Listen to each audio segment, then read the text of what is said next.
며칠 전 우리는 평택에서 일어난 또 하나의 아동 사건에 대해서 이야기를 전해 들었습니다. 이 역시 부모가 이 일로 말미암아 구속이 되었습니다만 부모에 의한 과실치사 혹은 살인죄로 밝혀졌습니다만 이런 이야기들을 접할 때마다 정말 참으로 부모가 누구이며 부모가 어떤 존재인지를 생각해 보곤 합니다. 타인이 아닙니다. 모르는 사람이 아닙니다. 비록 직접 낳지는 않았다 할지라도 부모에 의해서 저질러진 끔찍한 일입니다. 반면에 여러분, 다음의 사진을 한번 보십시오. 여러분 사진 속에 새 한 마리 있죠? 저 새가 흰머리 수리라는 새입니다. 그런데 이제 새가 눈을 홈박 뒤집어 쓰고 있습니다. 무슨 내용인지 아시겠습니까? 어느 폭설이 쏟아지던 날, 저 흰머리 수리는 온몸이 눈에 파묻힐 지경이 되어도 오직 한 가지 일을 하고 있었어요. 그건 자기가 낳은 알을 품고 있었던 겁니다. 그 다음 사진을 보여주시면 저렇게 온몸이 눈에 파묻힐 만큼 전혀 개의치 않고 그 자리를 떠나지 않고 자기 알을 품고 있었던 겁니다. 그야말로 목숨을 걸었던 행동입니다. 대단한 모성애라 아니할 수 없습니다. 근데 이뿐만이 아닙니다. 이 다음 사진을 보세요. 자, 표범이 어느 날 개코 원숭이 한 마리를 자기 저녁 식사감으로 잡았습니다. 사냥을 한 거죠. 그리고 습성에 따라 그 원숭이를 나무 위로 가지고 올라갔는데 그만 이 원숭이가 막 해산을 끝냈던 그런 어미 원숭이였어요. 그리고는 그때 그 새끼 원숭이가 이 어미 다리 있다가 나무에 올라가면서 뚝 아래로 떨어졌거든요. 그 모습을 지켜본 표범이 얼른 뛰어내려가서 그 새끼마저 물고 가지 위로 나무 위로 올라간 겁니다. 무엇하려고 그랬을까요? 그것마저 잡아먹으려고요? 아닙니다. 죽음의 냄새를 맡고 다가왔던 하이에나들을 피하기 위해서, 그 하이에나들의 밥이 되지 않게 하기 위해서 새끼 원숭이를 나무 위로 올린 겁니다. 나무 위로 올린 다음에 표범은 마치 자기 새끼인 양 이리저리 핥아도 주고 털도 골라 주었습니다. 물론 어미젖을 먹지 못한 저 새끼는 그 다음날 죽은 시체로 발견되긴 하였습니다만 그럼에도 불구하고 표범은 새끼를 살리려 하였다는 말입니다. 한참 배고플 때 그래서 사냥을 했고 막 먹기 직전에 새끼를 발견을 했고 그래서 자기의 식욕을 억제하고 뿐만 아니라 사냥의 본능과 나아가서 종족을 뛰어넘은 모성애라 아니할 수 없습니다. 저 표범이 암컷일런지는 알 수 없습니다만 암컷이든 수컷이든 새끼를 향한 그 마음, 우리가 그것은 알 수 있어야 한다는 말이죠. 이 장면만 보면 동물들이 인간들보다 더 낫다는 생각을 할 때가 있습니다. 근데 여러분 여기서 한 가지 생각을 해봅니다. 흰머리 수리의 알들은 과연 그런 자기들을 위한 어미의 희생을 알고 있을까 하는 것입니다. 저 알들이 부화된 다음에 새끼로 태어나서 과연 자기 어미가 그 폭설이 쏟아지던 날 자기들을 위하여 온몸으로 눈을 맞아가면서 자기들을 지켜주고 부화시켜 준 것에 대해서 과연 알고 있을까 하는 일입니다. 자신의 생존의 이유가 자기 어미의 헌신에 있었음을 그들은 과연 알고 있을까요? 사람은 어떠합니까? 자신의 삶에 대해서 100% 만족하는 사람은 세상에 단 한 사람도 없으리라고 생각을 합니다. 기왕이면 조금만 더를 생각하고 바라고 기대하는 것이 사람입니다. 지금은 저희하고 거의 왕래가 완전히 끊어지다시피 했습니다만 저희 어머님의 외가, 그러니까 저희 어머님의 입장에서는 그 할아버지 외할머니겠지요. 자, 그분들 제가 저희 어머니께 들은 바로는 굉장히 여유 있는 집안이었다고 들었어요. 그래서 저희 어머님의 외할머니가 시집 오실 때 그 행렬이 얼마나 대단했던지 종로거리에서 일본인들도 달려나와서 그 사진을 찍을 만큼 대단한 행렬이었다고 합니다. 바리바리 싸들고 온 거죠. 이제 그런 이야기를 저희 어머니한테 전해 듣고 우리 큰아이한테 얘기를 해주었어요. 그랬더니 우리 큰아이가 그렇게 안타까워합니다. 금수저를 물고 태어날 수 있었는데 그 기회를 놓쳤다는 거지요. 사람들은 자신의 삶, 상황, 환경에 대해서 100% 만족하지 못합니다. 이것도 싫고 저것도 마음에 들지 않을 수 있습니다. 지금 내 삶의 현실을 바라보면 정말 그야말로 이건 바꿀 수만 있다면 바꾸고 싶은 그런 심정일 수도 있습니다. 그런데 중요한 것이 있습니다. 하나님은 그러한 것들을 왜 내게 내 삶 가운데 허락하셨느냐는 겁니다. 내가 그렇게 시도하는데, 내가 그렇게 원하지 않았음에도 불구하고 하나님 그런 것들을 내게 허락하신 이유가 무엇일까요? 여러분이 생각하실 때 세상에서 가장 성공한 사람은 어떤 사람이라고 생각을 하십니까? 저는 개인적으로, 물론 여러 사람이 있겠습니다만 개인적으로 저는 후회하지 않는 사람이 성공한 사람이라고 생각을 합니다. 후회할 일을 하지 않는 사람, 또 후회할 일이 없는 사람, 그 사람이야말로 가장 성공한 사람이 아닐런지요. 그런데 오늘 본문은 이 아하수에로 왕의 후회로부터 시작하고 있습니다. 아하수에로 그가 어떤 존재입니까? 절대 권력을 가지고 있는 그 나라 자체와 모든 백성들 그리고 모든 것들이 다 자기 한 사람을 위해서 존재하는 그런 왕이 아하수에로 아닙니까? 그런데 그런 아하수에로 왕의 후회로 오늘 본문이 시작이 되고 있습니다. 1절 보십시오. 그 후에, 자, 이 그 후에라는 말은 이 아하수에로 왕 크세스 왕의 왕비였던 와스디가 폐위된 후를 말하는 겁니다. 대략 4년의 시간이 흘렀습니다. 이 기간 동안 이 아하수에로 왕은 그리스와의 전쟁을 2차례에 걸쳐 진행을 하였고, 그러나 번번이 다 2번의 전쟁에서 패하고 맙니다. 그리고 고국으로 돌아옵니다. 막대한 인적의 피해는 물려리려니와 국고의 손실을 가져왔습니다. 패전한 모습으로 돌아오는 자신을 바라보는 백성들과 신하들의 눈빛이 다를 수밖에 없습니다. 아무도 자신을 진심으로 위로해주고 맞이해주는 사람이 없었을 겁니다. 외롭고 처량하고 쓸쓸하고 답답합니다. 한편 분노도 치밀어 오릅니다. 그런데 집에 온들, 나라가 아니라 자기 집에 돌아온들, 아무도 자기를 맞이해주는 사람이 없습니다. 왕후가 없기 때문입니다. 자연히 자기가 폐위시켰던 왕후 와스디의 생각이 간절할 수밖에 없습니다. 그런데 그런 와스디를 다시 불러올 수 없습니다. 자신이 내린 왕명, 즉 다시는 와스디가 왕 앞에 오지 못하게 하라, 이걸 법으로 규정해 두었기 때문입니다. 자기 말에 발목이 잡혔고 자기가 만든 법에 무엇이든지 할 수 있는 권력을 가지고 있는 그 힘이 제어를 받고 있다는 말입니다.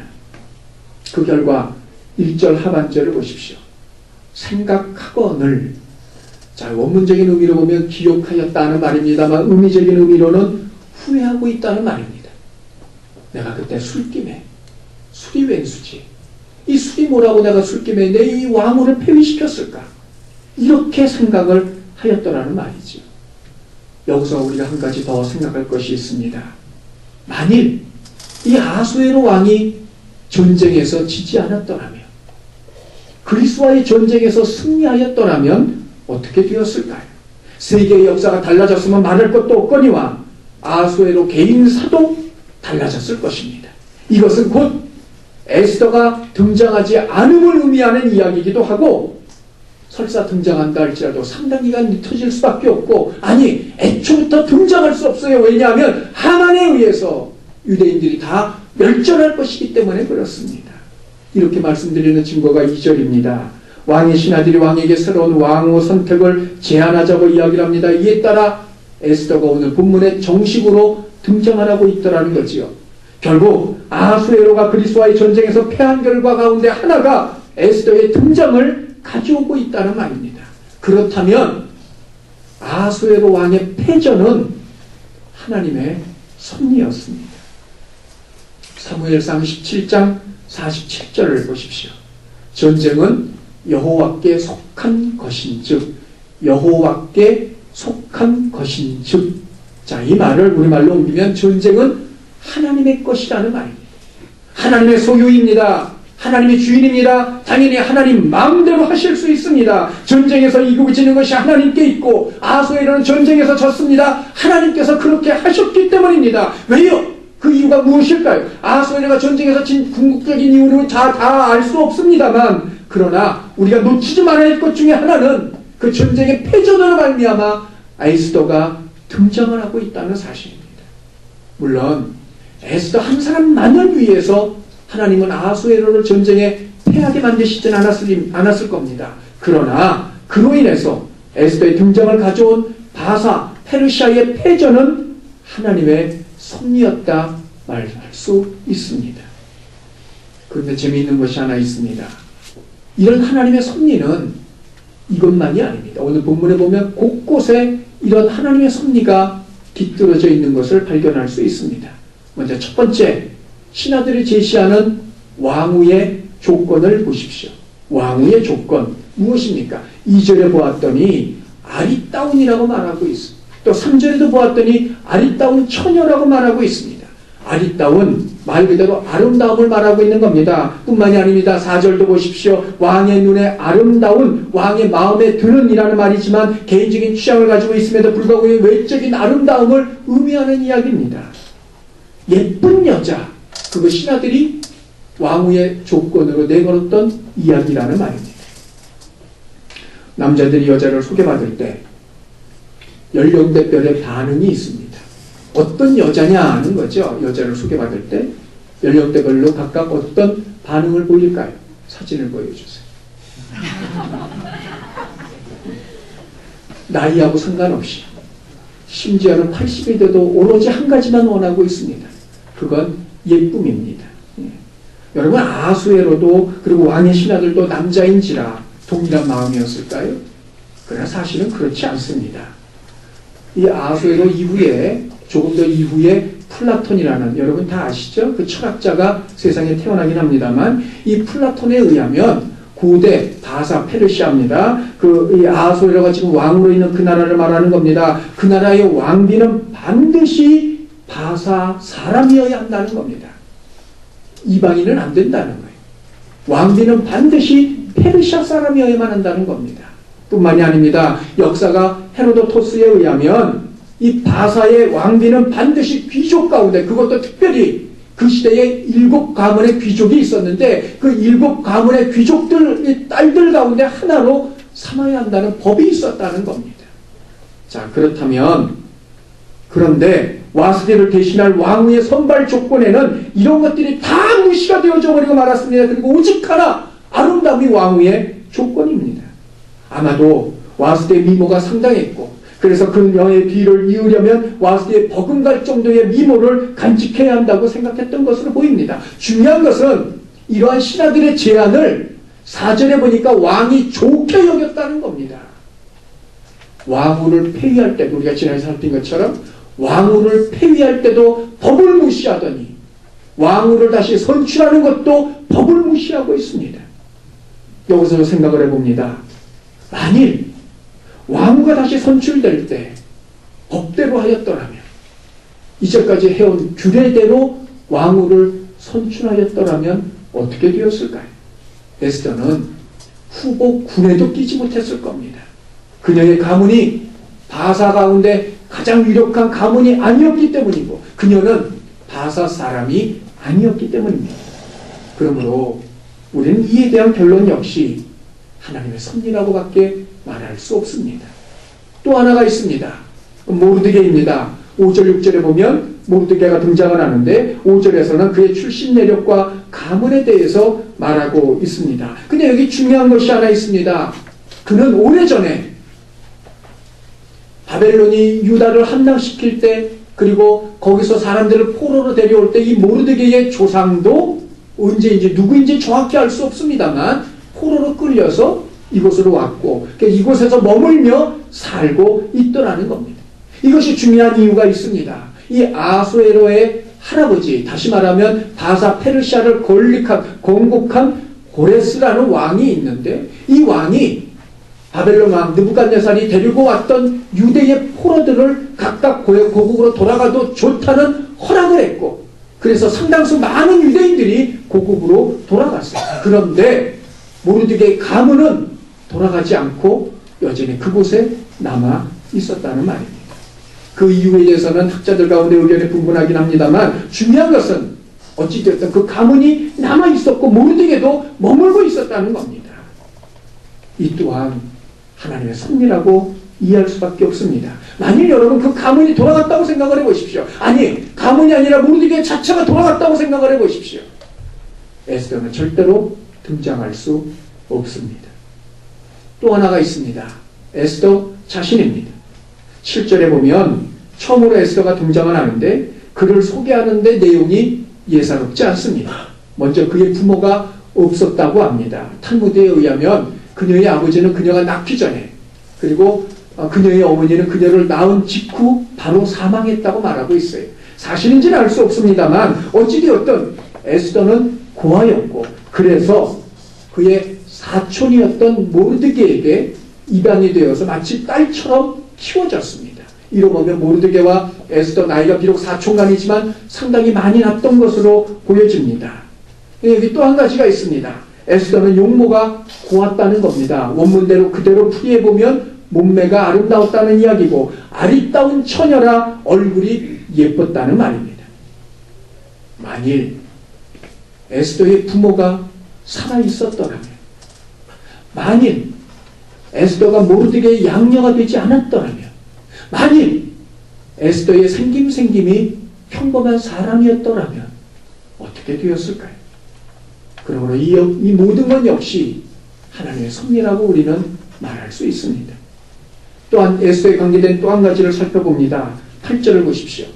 에스더가 왕궁으로 가되 이끌려갔노라 말하고 있습니다. 이끌려가고 있다. 이 말을 다른 말로 하면 강제로 데려감을 받았다는 이야기입니다. 왕후가 될 꿈을 안고 좋아라 하면서 자기 발로 왕궁으로 걸어간 것이 아닙니다. 에스더는 절대로 가려고 하지 않았습니다.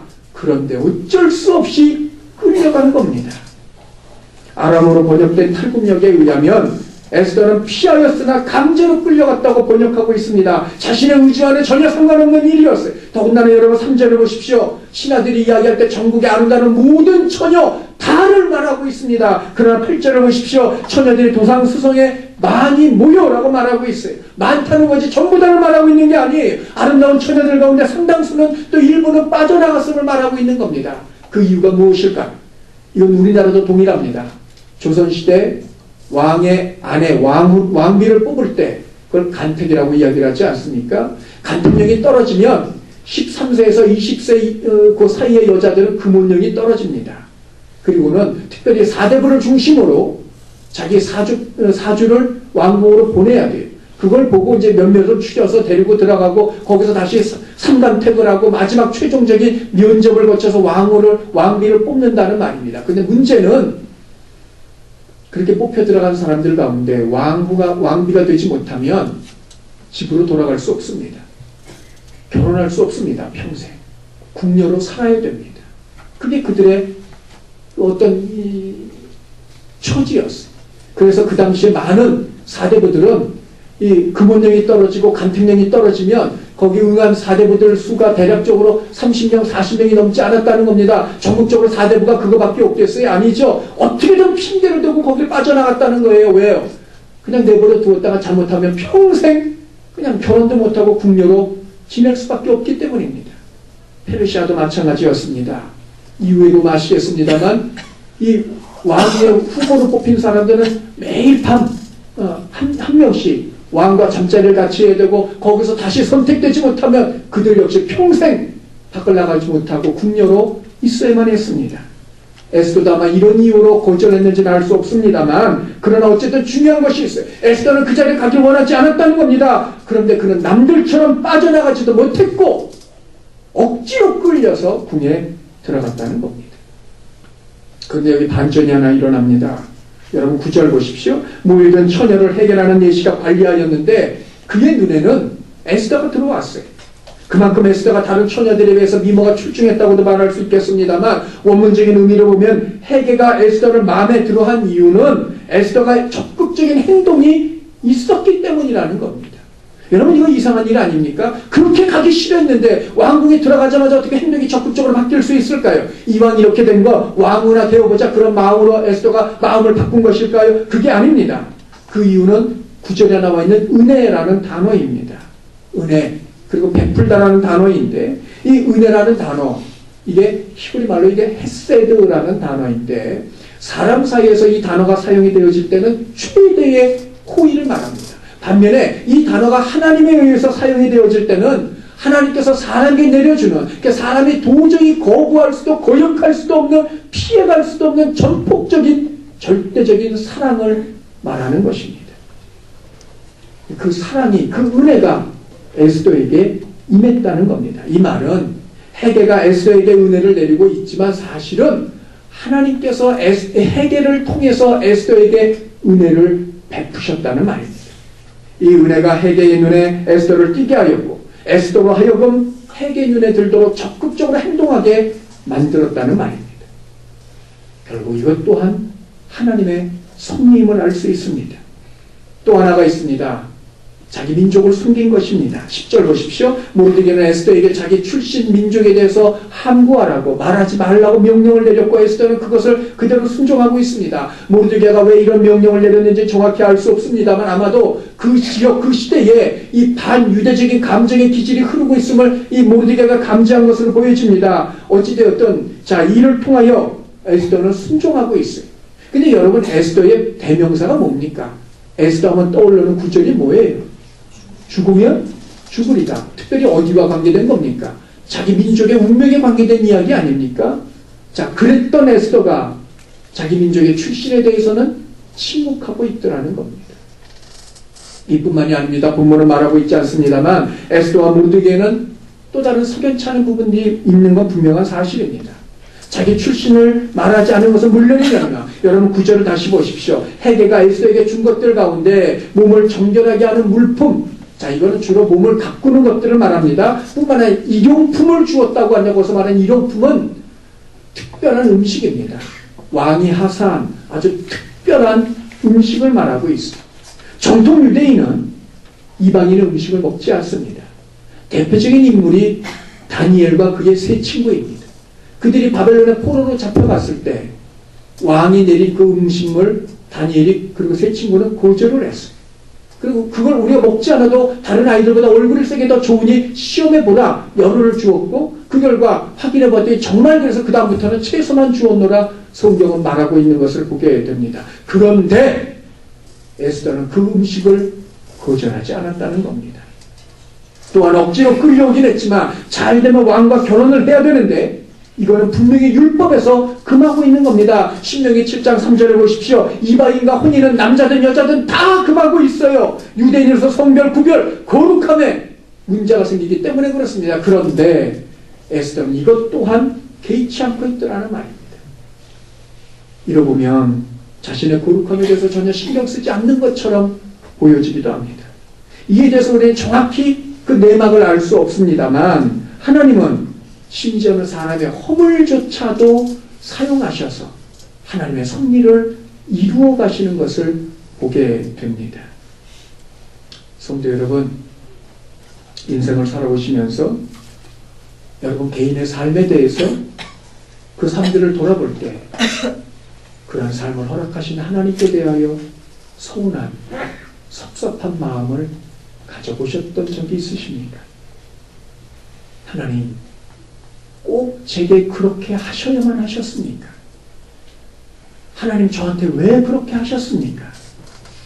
하나님 다른 사람한테는 후한데 왜 제게는 이다지도 인색하십니까? 하나님 나를 이렇게 만들어 놓고 날 보고 어쩌라는 말씀입니까? 하나님이시면 저 좀 도와주셔야 되는 것 아닙니까? 그런데 왜 내 부르짖음엔 침묵하고 계십니까? 하나님 다른 사람만 보지 마시고 다른 사람만 봐주지 마시고 나도 좀 봐주십시오. 이런 마음을 품어보신 적은 없으십니까? 여러분 에스더를 보십시오. 일찍 부모와 사별을 했습니다. 모르드게에게 입양된 것은 감사한 일이지만 그래서 에스더는 모르드게에게 절대적인 순종을 하고 있습니다. 근데 여러분 20절 보십시오. 이번 일뿐만 아니라 그는 모르드게 집에 있을 때부터도 모르드게에게 절대적인 순종을 하였다는 겁니다. 두 가지 경우겠지요. 하나는 자기가 친딸이 아니기 때문에 눈치를 볼 수밖에 없었을 겁니다. 또 하나는 모르드게 입장에서 부모가 없는 아이라는 말을 듣지 않게 하기 위해서 자기 자녀들보다 훨씬 더 엄하게 키웠을 수도 있습니다. 중요한 것은 이것입니다. 그걸 맞이하는 에스더의 마음이라는 겁니다. 어린 나이부터 그런 것을 겪어야 됐을 에스더를 생각을 해보십시오. 자기 의지하고 상관없이 펼쳐진 이 상황 속에서 다른 이들보다 더 엄하게 자라나는 자기 현실을 그는 과연 얼마나 사랑으로 받아들일 수 있었겠느냐 말입니다. 뿐만이 아닙니다. 자신의 의지와는 상관없이 왕후의 후보가 되었습니다. 도망가려 하였지만 끝내 뜻을 이루지 못했습니다. 살다 보면 이런 것이 부족하면 저런 것을 채워주시는 것이 하나님의 공평일진데, 에스더에게도 부모를 잃은 대신에 그에게 미모를 주신 건 감사한 일이지만, 그러나 그 미모 때문에 왕후의 후보가 되고 있더라는 말입니다. 잘 되면 왕후가 되는 일이지만 잘 된다는 보장이 없는 것이고, 잘못되면 평생 궁에서 나가지 못합니다. 양아버지였던 모르드게도 이 부분에 대해서 어떤 힘도 되어주지 못하고 있습니다. 또한 헤게가 잘 봐주고 있지만 그렇다고 해서 자기 자신이 왕후가 된다는 보장도 없다는 말입니다. 무엇을 기대할 수 있을까요? 어느 모로 보나 에스더에게는 그야말로 힘들고 어려운 현실이었을 겁니다. 남들은 겪지 않아도 될 그 어려움과 현실 말입니다. 그런데 성도 여러분, 본문을 다시 자세히 보면, 그리고 다른 각도로 본문을 보면 본문 전체가 마치 에스더 한 사람을 향하여 움직이고 있는 것처럼 느껴지지 않으십니까? 왕후의 조건을 보십시오. 딱 에스더에게 맞는 조건이었습니다. 양아버지 뻘이었던 모르드게도 마찬가지입니다. 그가 고국으로 돌아가지 않고 이곳에 남아있었던 것도 동일합니다. 에스더 자신의 처지도 마찬가지입니다. 만일 부모가 살아있었더라면, 모르드게의 양녀가 되지 못했더라면 과연 그는 왕후가 되고 이스라엘 민족을 구원해낼 수 있었겠느냐 말이죠. 만일 에스더가 왕후의 후보자 자리에서 도망갈 수 있었더라면, 그 소집에서 피할 수 있었다면 어찌 되었을까요? 또한 자신의 유대임을 밝혔다면, 헤게가 주는 음식물을 거부하지 않고 거부하였더라면, 왕후이지만 이방인과 결혼해 차라리 죽음을 달라고 투정하였더라면 어떻게 되었을까요? 어디 이것이 에스더만의 이야기겠습니까? 성경에 보면, 특별히 예수님의 족보에 보면 등장하는 세 명의 여인이 있습니다. 첫째는 다말입니다. 근데 다말이 어떤 여인이었습니까?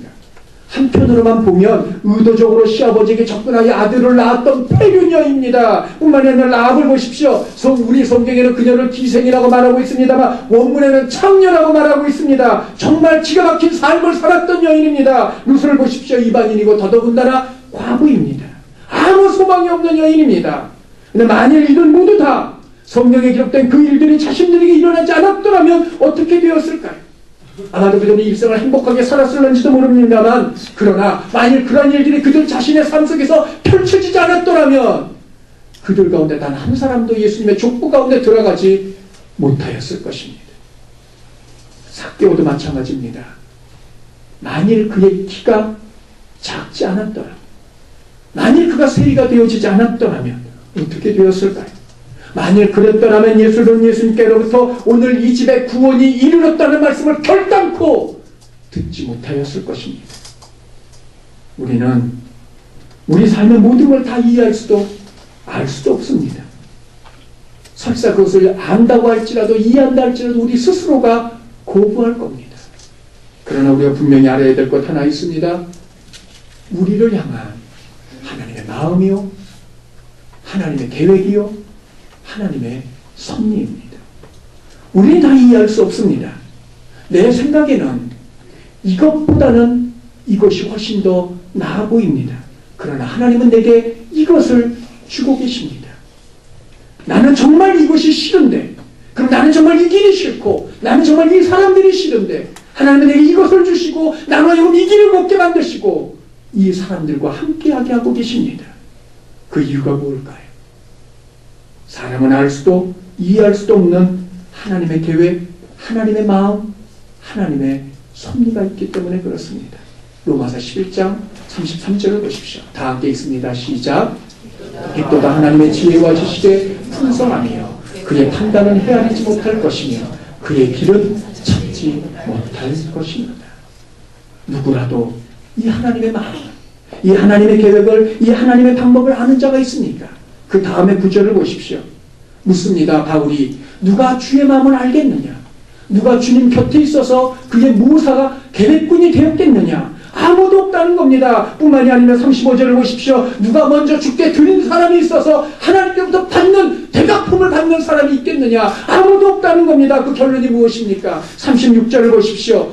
만물이 주에게서 나와 모든 것을 의미합니다.